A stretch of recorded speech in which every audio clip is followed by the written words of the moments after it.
This is the daily routine. We get up, we come to NtouRouNtous in Chania, we get our breakfast, and then we head to the beach. I'm going to show you the array of beautiful things they have here, most delicious pitas. And what's really exciting is tomorrow we're going to head over to Sfakia, where NtouRouNtous started. We're going to learn how to make tacos. But today, let's get some breakfast and some cafe. Now you guys know how much I love Sfakia. They've got a chocolate version here, which is absolutely to die for. Baklava, take a pick. I'm going for that one.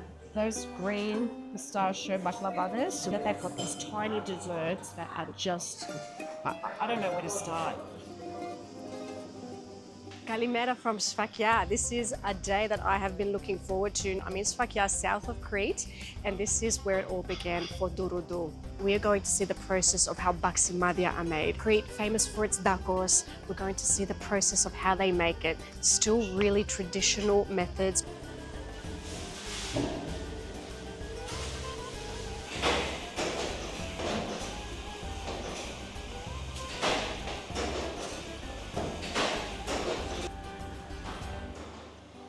It's great how they maintain traditional methods and they keep everything the same. The ingredients are clean. You've only got 3 types of flours in that dough, plus their sourdough starter and extra virgin olive oil.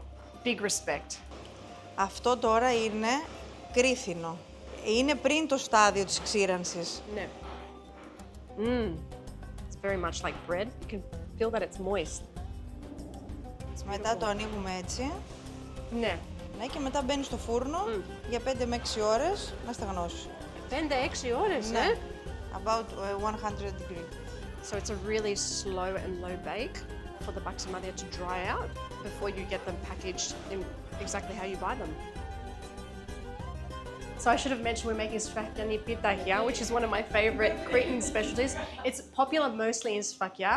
Really, really simple ingredients in the dough. Literally just water, flour, a little bit of olive oil, eleolado. I love how everything's got olive oil in it.